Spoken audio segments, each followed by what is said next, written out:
Audio 2। पुस्तक का नाम गायत्री का स्वरूप और रहस्य। लेखक पंडित श्रीराम शर्मा आचार्य जी। गायत्री सूक्ष्म शक्तियों का स्रोत है।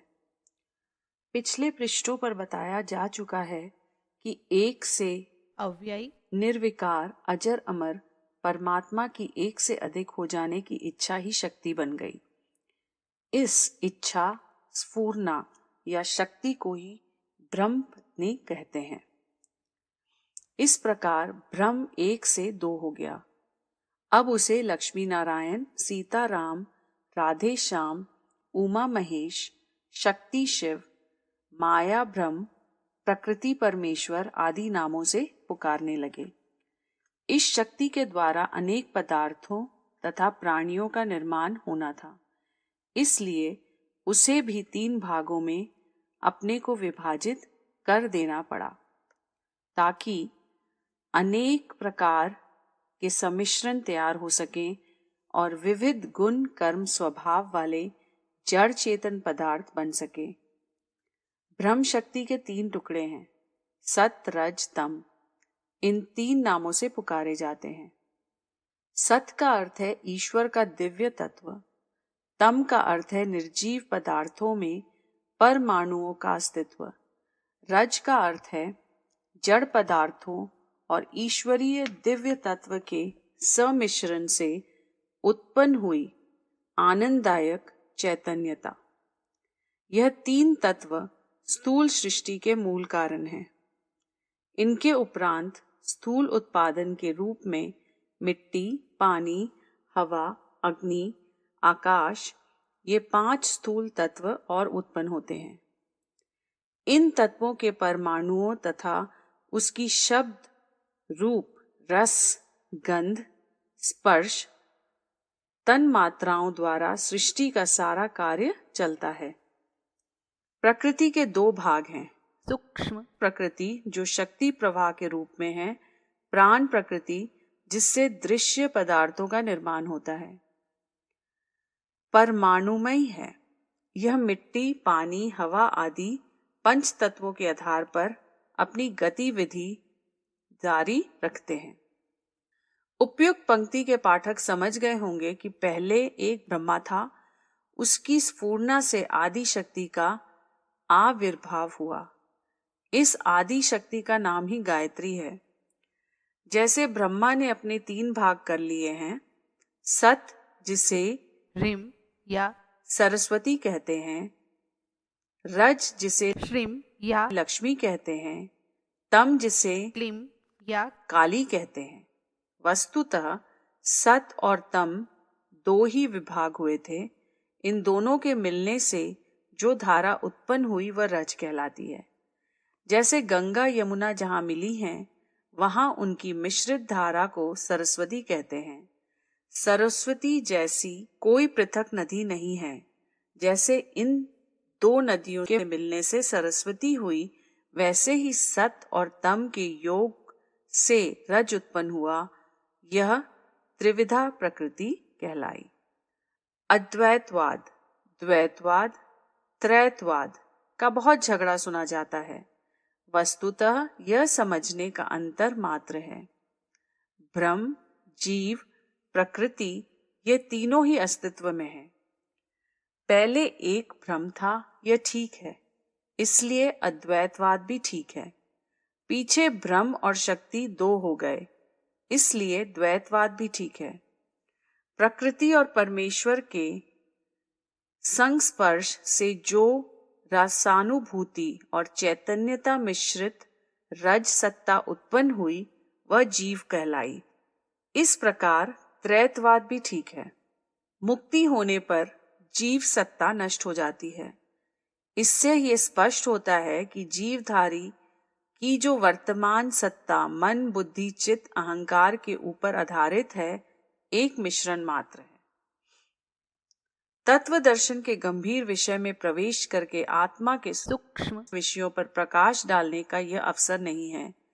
इन पंक्तियों में तो स्थूल और सूक्ष्म प्रकृति का भेद बताना था, क्योंकि विज्ञान के 2 भाग यहीं से होते हैं। मनुष्यों की द्विधा प्रकृति यहीं से बनती है। पंच तत्वों द्वारा काम करने वाली स्थूल प्रकृति का अन्वेषण करने वाले मनुष्य भौतिक विज्ञानी कहलाते हैं। उन्होंने अपने बुद्धि बल से पंच तत्वों के भेद उपभेदों को जानकर उनसे अनेक लाभदायक साधन प्राप्त किए हैं। रसायन, कृषि, विद्युत, वाष्प, शिल्प, संगीत, भाषा, साहित्य, वाहन, गृह निर्माण, चिकित्सा, शासन, खगोल विद्या, शास्त्र, अस्त्र, दर्शन, भू परिशोधन आदि अनेक प्रकार के सुख साधन खोज निकाले और रेल, मोटर, तार, डाक, रेडियो, टेलीविजन, फोटो, घड़ी आदि विविध वस्तुएं बनाने के लिए बड़े बड़े यंत्र निर्माण किए। धन, सुख, सुविधा और आराम के साधन सुलभ हुए। इन मार्गों से जो लाभ मिलता है उसे शास्त्रीय भाषा में प्रेय या भोग कहते हैं। यह विज्ञान भौतिक विज्ञान कहलाता है। यह स्थूल प्रकृति के उपयोग की विद्या है। सूक्ष्म प्रकृति वो है जो आदि शक्ति गायत्री से उत्पन्न होकर सरस्वती, लक्ष्मी, दुर्गा में बढ़ती हैं। यह सर्वव्यापी शक्ति निर्झरणी पंच तत्वों से कहीं अधिक सूक्ष्म है। जैसे नदियों के प्रभाव में जल की लहरें का वायु के आघात होने के कारण कलकल से मिलती जुलती ध्वनियां उठा करती हैं, वैसे ही सूक्ष्म प्रकृति की शक्ति धाराओं से 3 प्रकार के शब्द ध्वनियां उठती हैं। सत प्रभाव में ही रज प्रभाव में श्री और तम प्रभाव में क्ली शब्द से मिलती जुलती ध्वनि उत्पन्न होती है। उससे भी सूक्ष्म ब्रह्म का ओमकार ध्वनि प्रवाह है। नादियों की साधना करने वाले ध्यान मगन होकर इन ध्वनियों को पकड़ते हैं। उनका सहारा पकड़ते हुए ब्रह्म सायुज्य तक जा पहुंचता है। यह योग साधना पथ गायत्री महाविज्ञान के 3 खंड में पाठकों के सामने प्रस्तुत किया जाएगा। प्राचीन काल में हमारे पूजनीय पूर्वजों ऋषि मुनियों ने अपनी सुतीक्ष्ण दृष्टि से विज्ञान के इस सूक्ष्म तत्व को पकड़ा था। फलस्वरूप वे वर्तमान काल के यशस्वी भौतिक विज्ञान की अपेक्षा अनेक गुने लाभों से लाभान्वित होने में समर्थ हुए थे। वे आदि शक्ति के सूक्ष्म प्रवाहों पर अपना अधिकार स्थापित करते थे। यह प्रकट तथ्य है कि मनुष्य के शरीर से अनेक प्रकार की शक्तियों का आविर्भाव होता है। हमारे ऋषिगण योग द्वारा शरीर के विभिन्न भागों में छिपे पड़े हुए शक्ति केंद्रों को, चक्रों को, ग्रंथियों, मातृकाओं को, ज्योतियों को, भ्रमरों को जगाते थे और उस जागरण से जो शक्ति प्रवाह उत्पन्न होता है उसे आज शक्ति के विविध प्रभावों में से जिनका साथ आवश्यकता होती है उसके साथ संबंधित कर देते हैं। जैसे किसी रेडियो का स्टेशन के ट्रांसमीटर यंत्र से संबंध स्थापित कर दिया जाता है तो दोनों की विद्युत शक्ति सम श्रेणी की होने के कारण आपस से संबंधित हो जाती है तथा उन स्टेशनों के बीच आपसी वार्तालाप का, संवादों का आदान प्रदान का सिलसिला चल पड़ता है। इसी प्रकार साधना द्वारा शरीर के अंतर्गत छिपे हुए और तंद्रित पड़े हुए केंद्रों का जागरण करके सूक्ष्म प्रकृति के शक्ति प्रभावों से संबंध स्थापित हो जाता है, तो मनुष्य और आज शक्ति आपस में संबंधित हो जाते हैं। इस संबंध के कारण मनुष्य उस आज शक्ति के गर्भ में भरे हुए रहस्यों को समझने लगता है और अपनी इच्छा अनुसार उसका उपयोग करके लाभान्वित हो सकता है। चूंकि संसार में जो कुछ है वह सब उस आज शक्ति के भीतर है, इसलिए वह संबंधित शक्ति भी संसार के सब पदार्थों और साधनों से अपना संबंध स्थापित कर सकती है। वर्तमान काल के वैज्ञानिक पंच तत्वों की सीमा तक सीमित स्थूल प्रकृति के साथ संबंध स्थापित करने के लिए बड़ी बड़ी कीमती मशीनों का विद्युत, वाष्प गैस, पेट्रोल आदि का प्रयोग करके कुछ आविष्कार करते हैं और थोड़ा सा लाभ उठाते हैं। यह तरीका बड़ा श्रम साध्य और समय साध्य है। उसमें खराबी, टूट फूट और परिवर्तन की खटपट भी आए दिन लगी रहती है। उन यंत्रों की स्थापना, सुरक्षा और निर्माण के लिए हर समय काम जारी रखना पड़ता है तथा उनका स्थान परिवर्तन तो और भी कठिन होता है। यह सब झंझट भारतीय योग विज्ञान के विज्ञान वेत्ताओं के सामने नहीं थे। वे बिना किसी यंत्र की सहायता के तथा बिना संचालक, पेट्रोल आदि के केवल अपने शरीर के शक्ति केंद्रों का संबंध सूक्ष्म प्रकृति से स्थापित करके ऐसे आश्चर्यजनक कार्य कर लेते थे जिनकी संभावना तक को आज के भौतिक विज्ञानी समझने में समर्थ नहीं हो पा रहे। महाभारत और लंका युद्ध में जो अस्त्र शस्त्र व्यवहृत हुए थे उनमें से बहुत थोड़ी का धुंधला रूप अभी सामने आया है। रडार, गैस बम, अणुबम, रोग कीटाणु बम, परमाणु बम, मृत्यु किरण आदि का धुंधला चित्र अभी तैयार हो पाया है। प्राचीन काल में मोहनस्त्र, ब्रह्मपाश, नागपाश, वरुणस्त्र, आग्नेय बाण शत्रु को मारकर तर्कस में लौट आने वाले बाण आदि व्यवहृत होते थे। शब्द वेद का प्रचलन था। ऐसे अन्य अस्त्र शस्त्र किसी कीमती मशीनों से नहीं, मंत्र बल से चलाए जाते थे। मंत्र बल से कृत्या या घात चलाई जाती थी जो शत्रु को जहां भी छिपा हो ढूंढकर उसका संहार करती थी। लंका में बैठा हुआ रावण और अमेरिका में बैठा हुआ अहिरावण आपस में भली प्रकार वार्तालाप किया करते थे। उन्हें किसी रेडियो यंत्र या ट्रांसमीटर की जरूरत ना थी। विमान बिना पेट्रोल के उड़ते थे।